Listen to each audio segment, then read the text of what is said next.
மத்தேயு 11:6 வாக்கியத்தை படிங்க. என்னிடத்தில் இடறல் அடையாதிருக்கிறவன் எவனோ, என்னிடத்தில் இடறல் அடையாதிருக்கிறவன் எவனோ அவன் பாக்கியவான் என்றார். ஒரு அல்லேலூயா. சரி, இது கொஞ்சம் 2 வசனத்துக்கு மேல போய் இது என்ன சப்ஜெக்ட்னு பாருங்க. மக்களை எடுங்க, பைபிள் எடுங்க. இது எப்ப நடக்குது? இயேசு இதை எப்ப பேசுறாங்க? இயேசு இதை எப்ப பேசுறாங்க? யோவானுடைய சீஷர்கள் இயேசுட்ட என்ன கேட்டாங்க? வருகிறவர் நீங்க தானா, வேறொருவர் வருவதற்கு நாங்க வெயிட் பண்ணணுமான்னு கேட்கிறாங்க. என்ன, யோவான் இயேசுவை குறித்து பேசுறார். நான் ஒருவரை அறிமுகப்படுத்தத்தான் வந்திருக்கேன், அவர் வந்த உடனே நான் போயிருவேன், அப்படியெல்லாம் யோவான் பேசுறார். அப்போ இயேசு கிறிஸ்துவினுடைய ஊழியம் அப்படியே கொஞ்சம் பச்சை பிடிச்சு வருது. இயேசுவினுடைய பிரசித்தம் தேசத்துல பரவுது. அப்ப யோவானுடைய ஊழியர்கள் சீஷர்கள் இயேசுட்ட கேட்கிறாங்க, ஐயா வருகிறது நீங்க தானா, இல்லை இன்னொருத்தர் வர்றதுக்கா நாங்க வெயிட் பண்ணணுமா அப்படின்னு கேட்டுக்கும் பொழுது இயேசு என்ன சொல்றார்? என்னிடத்திலே இடறல் ஆகாதிருக்கிறவன் எவனோ அவன் யாரா? பாக்கியவான். ஒரு அல்லேலூயா. இந்த நாளிலே உங்களுக்கு நான் ஒரு வார்த்தையை சொல்லுகிறேன். ஆவியானவர் நமக்கு கிருபை தருவாராக. ஆண்டவர் நாம் இடறுகிறதை கர்த்தர் விரும்பல. இப்ப நான் இருக்கிறேன், நான் ஊழியத்தில் இருக்கேன். ஏறத்தாழ 31 ஆண்டுகள் அப்பாவுடைய ஊழியத்தை செய்ய எனக்கு கிருபை தந்தார். நான் மரிக்கிறது வரை இடராது இருக்கிறதா கர்த்தர் என்ன செய்கிறார்? விரும்புகிறார். மக்களே, நம்மில் பலரும் இந்த விசுவாசத்துக்குள்ள வருவோன்னு நினைச்சோமா? இல்லை. இந்த பரிசுத்த வாழ்க்கைக்குள்ள வருவோன்னு நினைச்சோமா? இல்லை. இப்படி குறுக்கு முறிய 3 மணி நேரம் உட்கார்ந்து இவர் சொல்லுறதெல்லாம் கேட்போன்னு நம்ம நினைச்சோமா? அப்படி யாரும் நினைக்கல. இது தேவன் கொடுத்த பெரிய பாக்கியம். ஆனா இந்த அனுபவத்திலே நம்ம கடைசி வரைக்கும் நிக்கணும். இடராதபடி இருக்கிறவர்கள் பாக்கியவான்கள். அல்லேலூயா. பைபிள் சொல்லுது, அவரவர் தங்கள் அழைக்கப்பட்ட அழைப்பிலே நிலைத்திருப்பீர்களாக. அப்படிதான். நீ அடிமையா அழைக்கப்பட்டால் அடிமையாய் நிலைத்திரு, சுயாதீனாய் அழைக்கப்பட்டால் சுயாதீனத்தில் நிலைத்திரு, போதகனாக அழைக்கப்பட்டார். நம்மை தெய்வம் எந்த நோக்கத்தோடு அழைத்தாரோ அந்த நோக்கத்துல நம்ம என்ன செய்யணும்? நிலைத்திருக்கணும். என்ன மாதிரி நீங்க ஆக முடியாது, அவங்கள மாதிரி நான் ஆக முடியாது. அவனவன் தான் தான் அழைக்கப்பட்ட நிலைமையிலேயே நிலைத்திருக்க கடவன். ஆமென். பாருங்களேன், நீங்களும் நானும் இடரக்கூடாதுங்கிறதுக்காக ஆண்டவர் ஒரு வழி சொல்லி இருக்காரு. என்ன தெரியுமா? உன் பாதம் கல்லில் இடராதபடி அவர்கள் என்ன செய்வார்கள்? உன்னை ஏந்தி கொண்டு போவான். பரலோகத்தின் தேவன் தூதர்களுக்கு சொல்றார், எப்பா தம்பி வருவான், அவன் இடராம பார்த்துக்கோ. தூதர்கள்ட்ட சொல்லுவாருமா, என் பிள்ளை வருவான், அவனை இடராம பார்த்துக்கோ. இப்ப நானு என் பிள்ளைகள் நிறைய வெளிநாடுகளில் இருக்கிறாங்க. சில பிள்ளைகள் தோத்தர வெளி ஊர்களில் படிக்கிறான். நம்ம பிள்ளைகள் எல்லாம் வந்தா மேலையெல்லாம் நிரம்பிடும்ல. அழகு அழகு. வருவாங்க இருக்கட்டும், சோமா இருக்கட்டும். அப்ப கவனிங்க, நம்ம பிள்ளைகள் வெளியூர்களுக்கு போறாங்க. அவங்கள நம்ம ஜோம் பண்ணி அனுப்புறோம். எந்த தைரியத்துல? பரலோகம் பார்த்துக்கிடுங்கிற தைரியத்தினால தானே. பரலோகம் என்ன செய்து உடனே தூதர்களுக்கு, நான் இப்ப ஆண்டுவிட்டேன், நான் அவரிடத்தில் ஒப்புவித்ததை அந்நாள் வரை காத்துக்கொள்ள அவர் வல்லவர். நான் சொல்றேன், ஆண்டவரே பிள்ளை கிளம்ப நேரத்துக்கு ஒரு ஃபேமிலி ஃபாரின் போச்சு, அதுக்கு முந்தின நாள் ஒரு பையன் போனா, இப்படி வெளிநாடுகளுக்கா போறாங்க. இது எதை காண்பிக்கிறது? நம்ம எல்லாம் வெளிநாடுகளிலே சபைகளை சீக்கிரமாய் ஆரம்பிக்க போகிறோம். வராமே காண்பிக்கிறது. கர்த்தர் நம்ம பிள்ளைகளை தேசங்களிலே அப்படி பரப்பி கொண்டிருக்கிறார். கர்த்தருக்கு ஸ்தோத்திரம். அதுக்குன்னு சொல்லிட்டு நம்ம சபை வெறுமையாவதில்லை. ஒரு நாள் கர்த்தர் தம்முடைய மக்களை கூட்டி சேர்த்து கொண்டே இருக்கிறார். ஆண்டவர் கொண்டு வருவார். அம்மே, ஊழியம் கர்த்தருடையது இல்லைங்களா? நான் என் கடமையை தான் செய்ய முடியும். நான் என் கடமையை செய்யறேன், என் பிள்ளைகள் அவங்க கடமையை செய்யறாங்க, ஆண்டவர் அவர் கடமையை செய்யறார். நம்ம யாருக்கு கடமையை செய்ய முடியாது. நான் ஆண்டவர்கிட்ட அதான் சொல்ல, என்ன கொண்டு உள்ளதை நான் செய்வேன். உம்மை கொண்டு முடிஞ்சதை நீர் செய்யணும். பிள்ளைகளுக்கு நான் சொல்லி கொடுத்துருக்கேன், அவங்கள கொண்டு முடிஞ்சதை அவங்க செய்வாங்க. இப்போ அவனுக்கு இப்படித்தான் இருக்க முடியும்னா அப்படித்தான் இருப்பான். அவனை பிடிச்சி இப்படி இருன்னு சொன்னா பாவம், அவன் குறுக்க என்ன செய்யும்? அவனை கொண்டு முடிஞ்சதை அவன் செய்வான். ஆண்டவர் பார்த்துக்கிடுங்க, வளர்ச்சியும் உயர்வும் தெய்வம் தாரதடா மோனே. நம்ம திறமைக்கு வாரதல்ல, அது தெய்வ கிருபை. அல்லேலூயா. ஒருத்தனை உயர்த்துகிறதும் ஒருத்தனை தாழ்த்துறதும் ஒருத்தனை வாழ வைக்கிறதும் ஒருவனை தாழ்த்தி போடுகிறதும் அதெல்லாம் பரலோகத்தினுடைய விருப்பம். நம்ம கடமைய கரெக்டா செய்துட்டா போதும், மீதியை கர்த்தர் பார்த்து கொள்ளுவார். எத்தனை பேர் விசுவாசிக்கிறீங்க? அவ்வளவுதான். அல்லேலூயா. நீங்க உங்க வாயின்று திறந்து எதை அறிக்கை எடுக்கிறீங்களோ அப்படியே உங்க வாழ்க்கையில நடக்கும். நான் நம்பி உங்களை அனுப்புறேன். நான் உங்களை நம்பி தேசங்களுக்கு, என் பிள்ளைகள் நாடுகளில் பரவி கிடக்கிறான். நான் நம்பி ஏன் அனுப்புறேன்னு தெரியுமா? நீங்க நின்னுக்கிடுவீங்கிற தைரியம் இல்லை, நீங்க விழமாட்டீங்கிற தைரியமும் இல்லை, நீங்க திரும்பி வருவீங்கன்னு உங்க மேல உள்ள தைரியம் இல்லை. உங்களை ஒருவர் கையில நான் ஒப்பு கொடுத்திருக்கேன், அவர் உன்னை விடமாட்டாருங்கிற தைரியத்துல. அவர் உன்னை ஒரு நாள் விட மாட்டார். அதற்கு ஸ்தோத்திரம். அல்லேலூயா. இது எனக்கு யாரு சொல்லி தந்தா தெரியுமா? பவுல் சொல்லி கொடுத்தார். நான் அவரிடத்தில் ஒப்புவித்ததை அந்நாள் வரை அவர் காத்துக் கொள்ளுவார். அவர் சொல்லி கொடுத்தார். ரொம்ப டென்ஷனாக இருக்காத, ஆண்டவர் கையில கொடுத்துட்டு சும்மாரு. பிசினஸ் தானே மக்களே, ஆண்டவர் கையில கொடுத்துட்டு சும்மாரு. ஊழியம் தானே, ஆண்டவர் கையில கொடுத்துட்டு சும்மாரு. நீங்க சும்மா இருப்பீங்க, கர்த்தர் யுத்தம் பண்ணுவார். நீங்க சும்மா இருப்பீங்க, கர்த்தர் பேசுவார். நீங்க சும்மா இருப்பீங்க, கர்த்தர் உனக்கு கிரியை செய்வார். ஆண்டவர் அழகா கொண்டு நிறுத்த வேண்டிய இடத்துல நிறுத்தி அழகு பார்ப்பார். மக்களே, ஆண்டவருடைய ஆலோசனைகள் பயங்கர பயங்கர. கர்த்தருக்கு ஸ்தோத்திரம். அல்லேலூயா, அல்லேலூயா. அப்ப பரலோகம் நம்ம இடறுகிறது என்ன செய்யல, விரும்பல. இயேசு கற்றுக் கொடுத்த ஒரு பாடம், நம்ம இடறுதலை தவிர்க்கிறவர்களாக இருக்கணும் அப்படின்னு சொல்லி உங்களுக்கு சொல்ல ஆமென் தோத்திரம் சொல்லுவேன் நான். என்ன அப்படின்னு சொன்னா, ஆமென் தோத்திரம், இயேசு சொன்னார், உங்களுடைய கண் உங்களுக்கு இடரலை உண்டாக்குனா அதை என்ன செய்துரு, பிடுங்கி போட்டுரு அப்படிங்கிற. ஒரு கை உனக்கு இடரல் உண்டாக்குனால் அதை தரித்து போடு. இப்ப கையெல்லாம் தரி, 2 கை உள்ளவனான் அந்த வார்த்தையை சொல்லு மக்களே. நீ நரகத்துக்கு போகிறத விட ஒற்றை கையனா பரலோகத்துக்கு போறது நல்லதுன்னா, அப்படி தரிக்க ஒண்ணும் வேண்டாம். ஆண்டவரே, இந்த காரியத்தை நான் செய்ய மாட்டேன், இந்த காரியத்தை நான் ப்ரமோட் பண்ண மாட்டேன் அப்படின்னு நீங்க ஒரு தீர்மானம் பண்ணனா போதும், ஆண்டவர் உங்களுக்கு உதவி செய்வார். சரிங்களாம்மா?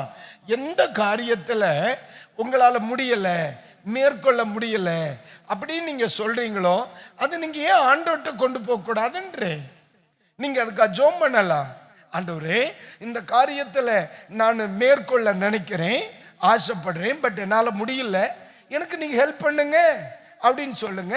அந்த காரியத்தில் அப்பா கண்டிப்பா உதவி செய்வாருன்னு உங்களுக்கு உதவி செய்வார். பிள்ளைகளுக்கு சொல்றேன், அது மேத்ஸா இருந்தா உங்களுக்கு உதவி செய்வார், அது இங்கிலீஷா இருந்தாலும் உதவி செய்வார், அது சயின்ஸா இருந்தா உதவி செய்வார். ஆமே. ஒரு காலத்துல எனக்கு பிரசங்கமே வராது. நான் இந்த பைபிளை எடுத்து தலையில வச்சுட்டு அழுவேன், நெஞ்சு மேல வச்சுட்டே தான் படுத்திருப்பேன். ஆண்டவரே, எனக்கு அறிவு கொடுங்க, எனக்கு அறிவு கொடுங்க, எனக்கு ஞானம் கொடுங்க. ஆனா உண்மையிலே சொல்லுதேன், இன்னைக்கு ஆண்டவர் கிருபையா பயன்படுத்துறார். நல்லா பேசுறேனான்னு எனக்கு தெரியாது, ஆனா நான் பேசுறேன். அதுதான் ஆண்டவருடைய ஞானம். அல்லேலூயா. இந்த உலகத்துல நம்மை தோத்திரம், நம்மை இடரலை ஏற்படுத்துகிற ஒரு காரியத்தை நீங்க கொஞ்சம் ஐடென்டிஃபை பண்ணணும். அந்த பர்திமேயு தன்னுடைய விடுதலைக்காக இயேசுவை கூப்பிட ஆரம்பிக்கிறார். இயேசு சுகமாக்குறார், இயேசு அற்புதம் செய்கிறார், இயேசு விடுதலை ஆக்குகிறார் அப்படி சொல்லி கொடுத்திருக்கிறார். ஒரு நாள் என்னைக்கு மாதிரி ரோட்டு ஓரத்தில் பிச்சை எடுக்க உட்கார்ந்து இருக்கிறார். பயங்கரமான கூட்டம் ஓடுது. உடனே பக்கத்துல கேட்கிறார், இவர் குருடனாச்சா? பக்கத்துல கேட்கிறார், ஐயா இவ்வளவு சத்தமா இருக்கே யார்?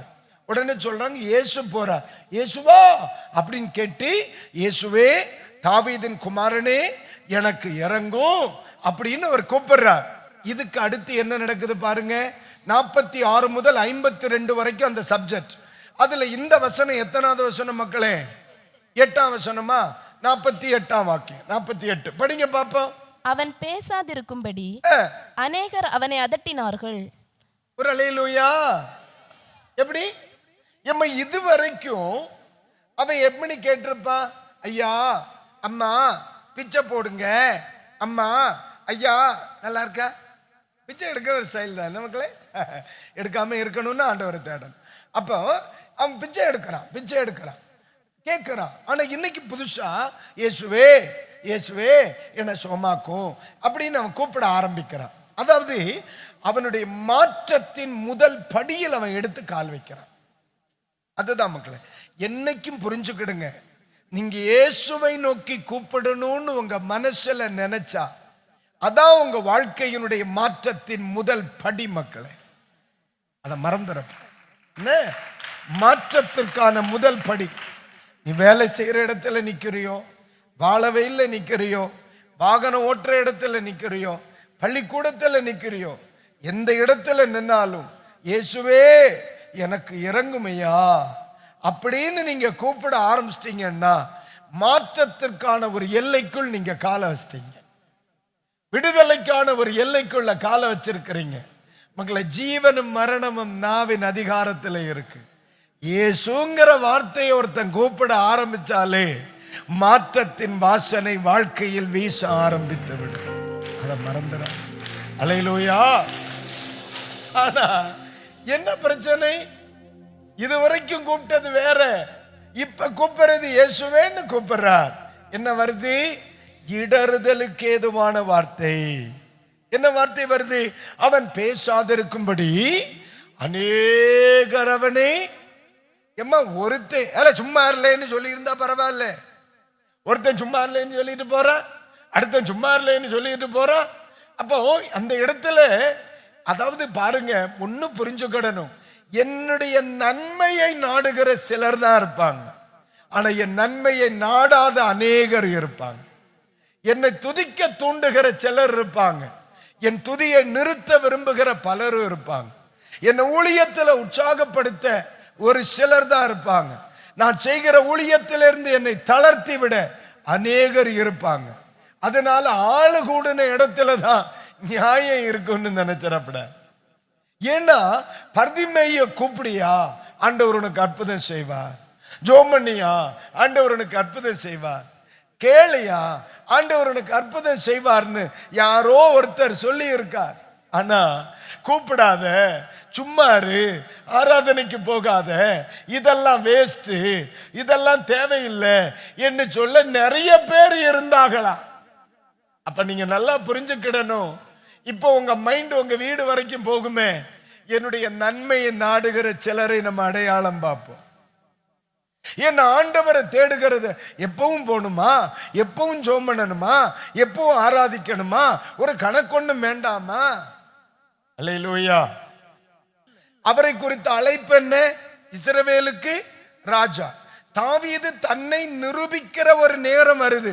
கோலியாத்தும் இஸ்ரவேலும் 40 நாட்களா முட்டிக்கிட்டு நிக்கிறான். அங்க சண்டை ஆயத்தமா இருக்கு. அவர் யுத்த களத்துக்கு இறங்கி வருகிறார். என்ன நடக்குது?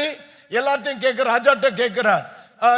இது கேட்கிறார், இவனை கொன்ன என்ன கொடுப்பாங்க? வார்டு மெம்பர்ட்ட கேட்கிறார், இவனை கொன்ன என்ன கொடுப்பாங்க? எல்லாத்தையும் கேட்டு மைண்ட் செட் பண்ணிட்டார். இன்னைக்கு இப்ப தாவீது கிட்ட கேளுங்க, என்ன முடிவோட இருக்க? இவனை போடணும். தாவீது என்ன முடிவு எடுத்துட்டார்? கோலியாத்தை கொல்லணும் அப்படின்னு முடிவு எடுத்திருக்கிறார். ஆனா இதெல்லாம் ஒருத்தன் குரு குரு குரு குருன்னு பார்த்துக்கிட்டே இருக்கான். அது யாரு? அண்ணன் பேர் என்ன? எலியாப். அத படிமா 28 17 28. 1 சாமுவேல் 17:28 படிங்க பார்க்கலாம். அந்த மனுஷரோட அவன் பேசிக் கொண்டிருக்கிறதை. அப்ப இதுவரைக்கும் ஊழியத்துக்கா இறங்கி வரல, ஆண்டவருக்கா இறங்கி வரல, பரிசுத்தத்துக்கா இறங்கி வரல, தேவ கிருபைக்கா இறங்கி வரல. முத வாட்டி ஆண்டவருக்கா ஏதாவது செய்யணும்னு இந்த ஆளு இறங்கி வரார். அபிஷேகம் பண்ணின கர்த்தருக்காக நான் ஏதாவது செய்யணும்னு இறங்கி வராருமா. ஆனா இப்ப யாரு குறுக்கால வருகிறார்?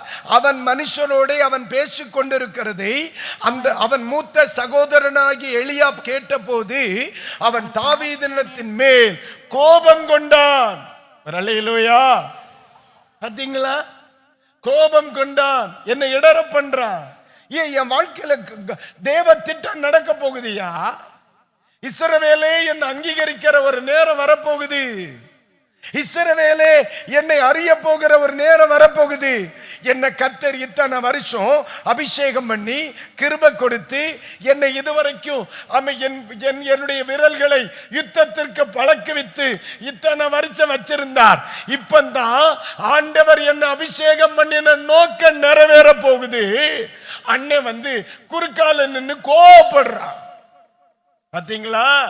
இடறல் எப்படி உறவு வடிவில் வருகிற உறவு ரிலேஷன், குடும்பம் இடையூறா நிக்குது. ஏய் சும்மா போ, நீ ஆடு மேய்க்கிற. பாருங்க, அந்த உறவு எதை விரும்பல? நான் கர்த்தருக்காக செயல்படுறத விரும்பல, நான் ஆண்டவருடைய சித்தம் செய்யறத விரும்பல. ஆனா அந்த உறவு எதை விரும்புது தெரியுமா? நான் இன்னும் ஆடு மேய்க்கிறத விரும்புது. அப்படித்தானே சொல்றா? வனாந்தரத்தில் இருந்த கொஞ்சம் ஆடுகளை நீங்க எங்க விட்ட?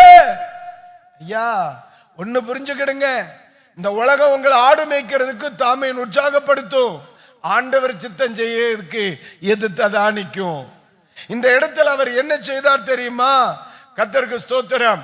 அடுத்த வார்த்தை என்ன சொல்லுது மக்களே? அதற்கு தாவீது, நான் இப்பொழுது செய்தது என்ன?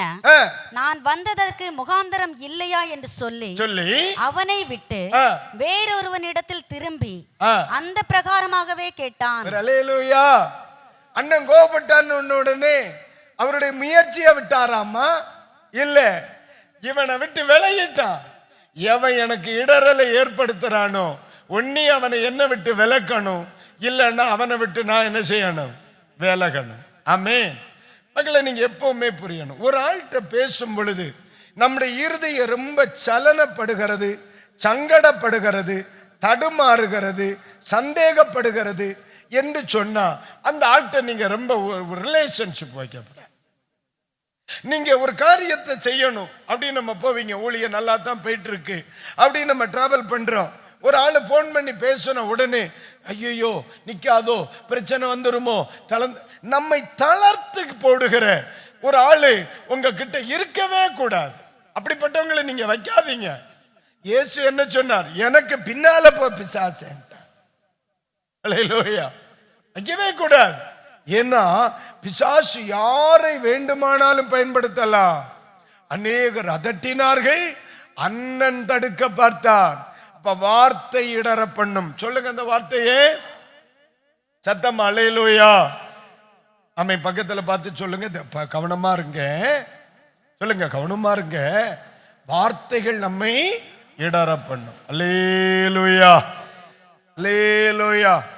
உங்களை சந்தேகப்படுத்த பேசுவாங்க, உங்க தளர பண்ண பேசுவாங்க, உங்க தீர்மானத்தை மாற்ற பேசுவாங்க, உங்களை ஆண்டவருக்காக எதையும் செய்ய முடியாத அளவுக்கு பேசுவாங்க. இதெல்லாம் கண்டுக்க கூடாது. ஒரு நாள் உங்க விளக்கை அணைத்து விடக்கூடாது, உங்க தீர்மானத்தை மாற்றிக்கொள்ள கூடாது. கர்த்தர் உங்களை கொண்டு வந்ததற்கு ஒரு முகாந்தரம் உண்டு.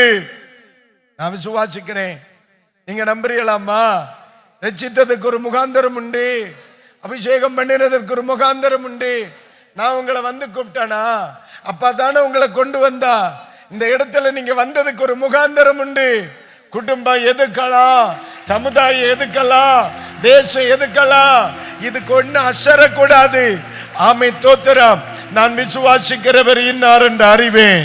வார்த்தையினால் தளரக்கூடாது. ஆமென்.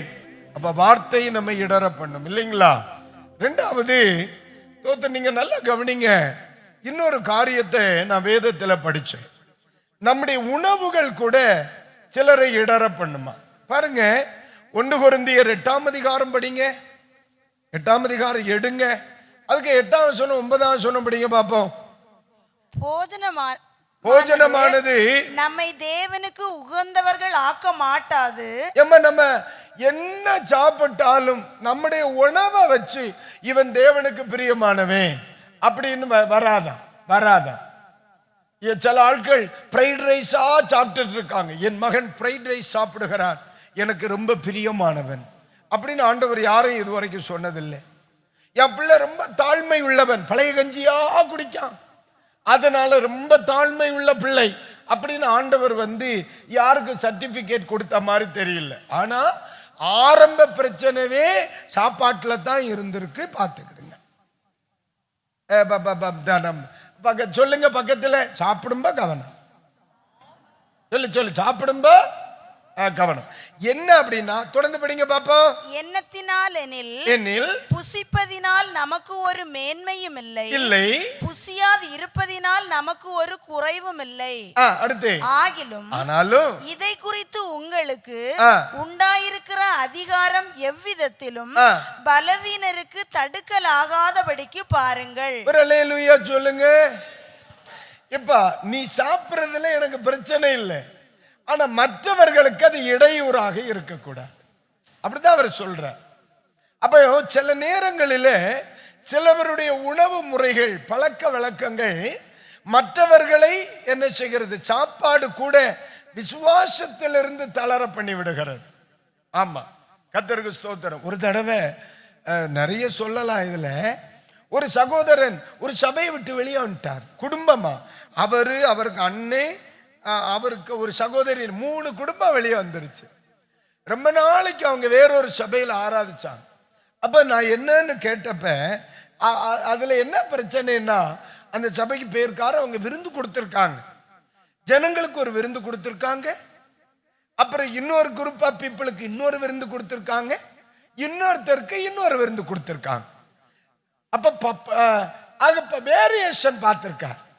அவர் யோசிச்சார், என்ன இது ஆண்டவருடைய சமூகம் இல்ல, எல்லாருக்குரிய உணவு எல்லாரும் சாப்பிடலாமே, அந்த எல்கைக்குள்ள இவங்களை விடல, இந்த எல்லைக்குள்ள இவங்களை விடல, இவங்களை இன்னொரு இடத்துல உட்கார வைக்கிறாங்க. அப்ப வசதி உள்ளவர்களுக்கு ஒரு அனுபவம், ஆத்மீக அனுபவம் உள்ளவர்களுக்கு ஒரு அனுபவம், இது ஒரு வேரியேஷன் இருக்குது. ஏசப்பா இப்படி இல்லையே, 7000 பேருக்கு கொடுத்தார், 5000 புருஷர்களுக்கு கொடுத்தார், ஆண்டவருக்கெல்லாம் ஒரே உணவு தானே கொடுத்தார். இந்த உணவில் ஏற்றத்தாழ்வு இருக்கிறது, இந்த உணவில் ஏற்றத்தாழ்வு இருக்கிறது, உயர்ந்தவன் குறைந்தவன் என்ற தாழ்வு இருக்கிறது, இது நமக்கு சரியாகாதுன்னு சொல்லி சபையிட்டான். அவ்வளவுதான். அவர் பார்த்தார், இதுல பிரச்சனை இருக்கு, இதுல ஏற்றத்தாழ்வு இருக்கு. அதனாலதான் பிள்ளைகள் எப்பவுமே புரிஞ்சுக்கிடணும், ஆலயம் என்பது தேவனுடைய பிள்ளைகள் தெய்வத்தை ஆராதிக்கிற இடம். அதுல உயர்ந்தவர்களும் இல்லை, தாழ்ந்தவர்களும் இல்லை. கைகளை உயர்த்தி ஒரு அல்லேலூயா சொல்லுங்க. அல்லேலூயா. ஆமா, நமக்கு எல்லாரும் சகோதரர்களும் சகோதரிகளுமா இருக்காங்கல்ல, அதுல நம்ம ஏற்ற தாழ்வெல்லாம் பார்க்க கூடாது. ஜாதி என்று சொல்கிற ஏற்றத்தாழ்வு, கல்வி என்கிற ஏற்றத்தாழ்வு, செல்வம் என்கிற ஏற்றத்தாழ்வு, கர்த்தருக்கு ஸ்தோத்திரம் பார்க்க கூடாது. ஏன் நான் இதை சொல்றேன் அப்படின்னா, அநேக தங்கள் உணவு முறைகளினால் இதை நிறைய பேசணும், இது வரலாறு சம்பந்தமான காரியம். அதனால நான் பிள்ளைகளுக்கு சொல்றேன், நம்முடைய உணவு பழக்க வழக்கங்கள் இன்னொருவரை இடறுவதற்கு ஏதுவா நீங்க மாறுகிறப்ப, புரியுதா இல்லையாம்மா? ஸ்தோத்திரத்தினால் எல்லாமே பரிசுத்தமாக்கப்படுகிறது அப்படின்னு தான் பைபிள் சொல்லுது. அதுக்குன்னு சொல்லி கோட்டரை வாங்கி வச்சுட்டு சோத்திரம் பண்ணிட்டு நிக்கப்பட. ஸ்தோத்திரத்தினால் எல்லாம் என்ன செய்யப்படுகிறது, சுத்தமாக்கப்படுகிறதுன்னு பைபிள் சொல்லுது. அதுக்குன்னு சொல்லி மதுபானத்தை வாங்கி சோத்திரம் பண்ண முடியுமா? முடியாது. நமக்கு அறிவு இருக்குல்ல. அப்ப எது சாப்பிடணும், எது சாப்பிடக்கூடாது, எதை பயன்படுத்தணும், எதை பயன்படுத்தக்கூடாது. ஆண்டவர் தேவை எது, தேவையில்லாதது எதுன்னு படைச்சார். ஏதேன் தோட்டத்துக்குள்ள பெர்ஃபெக்டானதை மட்டும் வைக்கல, அன்பெர்ஃபெக்டையும் வச்சிருந்தார். நம்முடைய வாழ்க்கையில தோத்திரம், நம்முடைய அறிவை நம்ம பயன்படுத்தணும். இதை செய்யலாம், இதை செய்யக்கூடாது. அப்போ சொன்ன பவுல் என்ன சொல்லுகிறார், எல்லாம் செய்வதற்கு உரிமை உண்டு, ஆனால் எல்லாம் தகுதியாரா. நான் சாமி, இந்த சரீரம் எப்படிப்பட்டது? தேவனுடைய ஆலயம். இந்த சரீரம் சுத்திகரிக்கப்பட்டது, இந்த சரீரம் அப்பாவுக்குரியது, பரிசுத்தாவியானவர் இருக்கிறது. எந்த உணவினாலும் இந்த உடல் தீட்டுப்படக்கூடாது. விக்கிரகத்திற்கு படைக்கப்பட்டதுன்னு தெரிஞ்சா மக்களை தொடப்படாது. விக்கிரகத்துக்கு 8ஆம் அதிகாரத்தை வீட்டில் போய் படிங்க. விக்கிரகத்துக்கு படைக்கப்பட்டதுன்னு தெரிஞ்சா தொடவே படாது. நீ அன்னை பட்னி கிடந்து செத்தாலும் பிரச்சனை இல்லை, தொடவே படாது.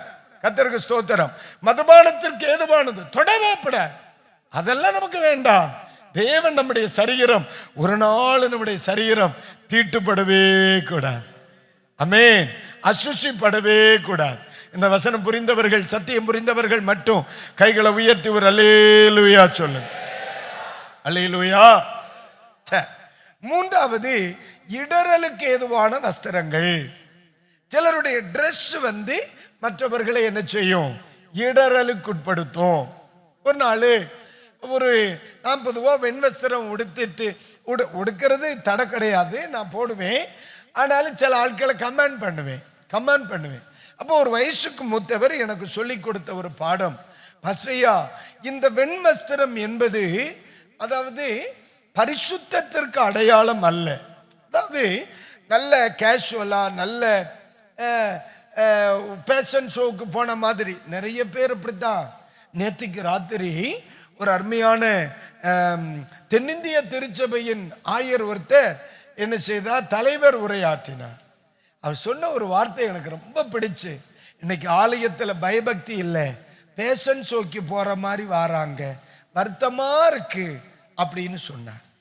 அவங்க அம்மா சொன்ன ஒரு அம்மாவை பத்தி சொன்னார். எங்களுக்கெல்லாம் ஞாயிற்றுக்கிழமை ஒரு டீ மட்டும்தான் கொடுப்பாங்க. இன்னைக்கெல்லாம் வயிறு முட்டை, வாயை திறந்தா இட்லி தெரியும், அது நான் சொல்லுது. வாயை திறந்தா புரோட்டா சப்பாத்தி எல்லாம் தெரியும், அடிச்சு மின்னிட்டு இருந்து உறங்குது. அன்னைக்கு அவர் சொல்லுதா, நாங்க ஒரு டீயோட தான் போவோம்.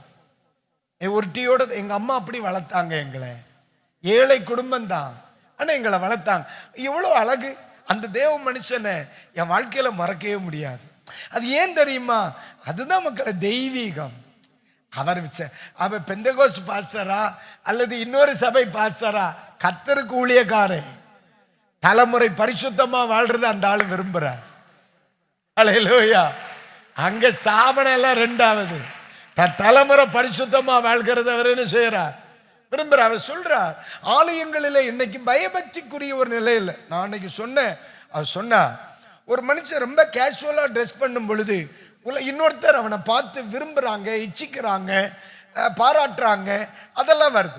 ஆனா ஒரு வெண்வஸ்திரம் தரித்து நிற்கும் பொழுது அவன் ஒரு தேவனுடைய பிள்ளையாய் பார்க்கப்படுகிறான். அவன் பரிசுத்தமான ஒருவனாக பார்க்கப்படுகிறான், தகுதியான ஒருவனாக பார்க்கிறான், தரமான ஒருவனாக பார்க்கப்படுகிறான். பிள்ளைகளே, நம்முடைய வாழ்க்கையில் ஆண்டவர் சொல்லுகிற காரியம், நாம் மற்றவர்களுடைய வஸ்திரமும் சரி, நம்முடைய வஸ்திரமும் சரி, மற்றவர்களை நம்ம இடறல் பண்ணுவதற்கு நீங்க காரணமா இருக்கக்கூடாது. கைகளை உயர்த்தி ஒரு அல்லேலூயா சொல்லுங்க. 1 தீமோத்தேயு 2ஆம் அதிகாரம் 8, 9, 10, 11 படிங்க. அன்றியும் புருஷர்கள் கோபமும் தர்க்கமும் இல்லாமல், ஆம்பளைகளுக்கு சொல்லி இருக்கு, புருஷர்கள் என்ன படப்படாதா? பக்கத்துல பார்த்து சொல்லுங்க, கோபப்படப்படாதா? சொல்லுங்க பார்த்து, என்ன செய்யப்படாது? முகத்தை பார்த்து சொல்லுங்க பிரதர். சில ஆருக்கு சகோதரமார்களை பிச்சுக்கிட்டு நிக்குது கோபமும் தர்க்கமும் இல்லாமல், எதுக்கு எடுத்தாலும் சண்டை போடப்படாது. அடுத்து பரிசுத்தமான கைகளை உயர்த்தி எல்லா இடங்களிலேயும் ஜெபம் பண்ண வேண்டுமென்று விரும்புகிறேன். கைகளை உயர்த்தி ஒரு அல்லேலூயா.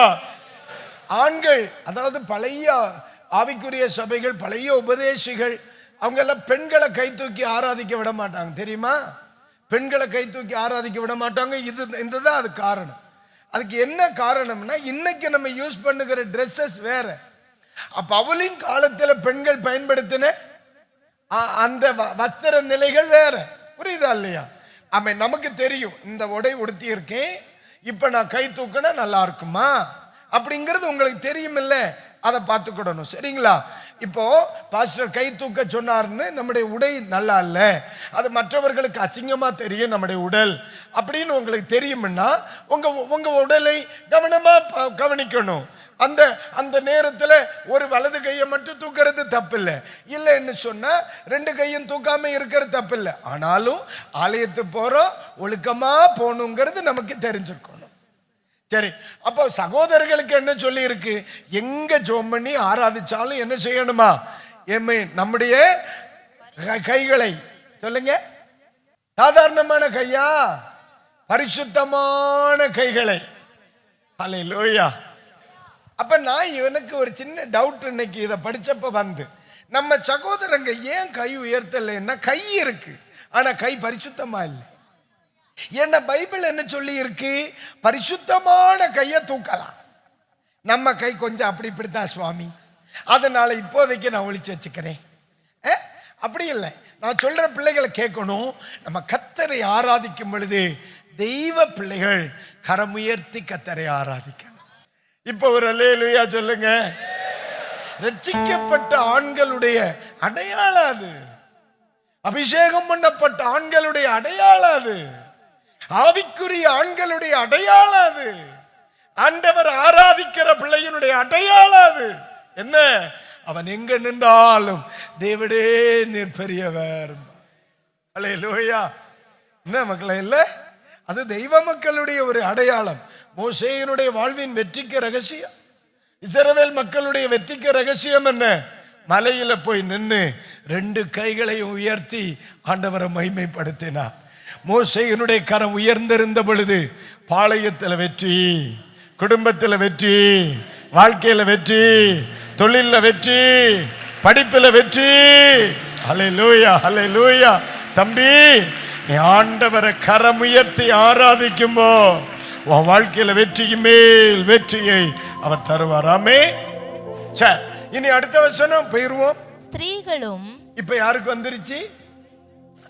ஸ்திரீகளும். நீங்க யாரு? ஹலோ, பக்கத்துல பேசிட்டே இருக்கப்படாது, நல்ல பழக்கமா? ஸ்திரீகளும். ஸ்திரீகளும் மயிரை பின்னுதலினாலாவது, மயிரை பின்னுதலினாலாவது, பொன்னினாலாவது, பொன்னினாலாவது, முத்துக்களினாலாவது, முத்துக்களினாலாவது, விலையேற பெற்ற வஸ்திரத்தினாலாவது தங்களை அலங்கரியாமல். மக்களை, அக்காலத்தில் இல்லாம இக்காலத்தில் இருக்கிறத சொல்லட்டா, கவரிங்கினாலாவது. என்ன அன்னைக்கு இதெல்லாம் தான் இருந்து, என்னெல்லாம் பொன்னு வெள்ளி முத்து. இங்க பைபிள்ல பொன்னு முத்து விலையேற பெற்றது. இன்னைக்கு வேற 50 ரூபாய்க்கும் பெருசா கிடைக்கும். அதனால அன்னைக்கு கவரிங் இருந்திருக்கும்னா பவுல் எழுதி இருப்பார், கவரிங்கினாலாவது. அப்ப இது ஒண்ணு அல்ல தெய்வ பிள்ளைகளுடைய அலங்காரம். இது ஒண்ணு அல்ல நம்மை வெளிப்படுத்துகிற விதம். ஒருவருடைய வஸ்திரங்கள் அவனுடைய தரத்தை உயர்த்துகிறது, தாழ்த்துகிறது. ஆனா ஒண்ணு புரிஞ்சுக்கிடணும், நம்முடைய ஜீவனத்தின் அடையாளம் இது ஒண்ணு அல்ல, தங்களை அலங்கரியாமல். அடுத்து தகுதியான வஸ்திரத்தினாலும். எப்படிமா? எல்லாரும் சத்தமா சொல்லுங்க.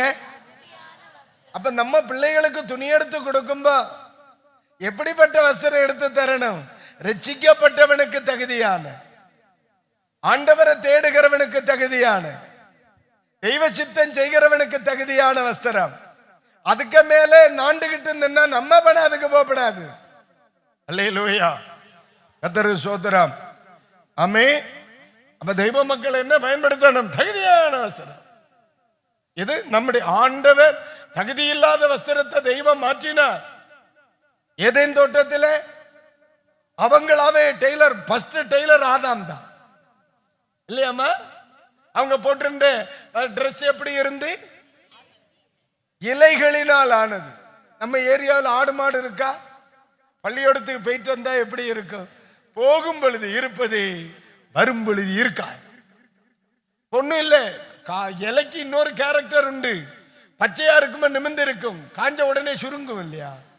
காலையில போகும்போது நிமிந்து போகும், வரும்போது சுருங்கி வரும். அப்ப ஆண்டவர் பார்த்தா, நல்லா இல்ல, நாம் படைச்சவன் அலங்கோலமா நடப்பதா? நான் என்னை ஆராதிக்கிறவன் அலங்கோலமா நடக்கிறதா? வடங்க அப்படின்னு சொல்லி ஆண்டவர் நல்ல வஸ்திரத்தை உடுத்தி அழகா ஸ்டாண்டர்டா வெளியே அனுப்பினார்.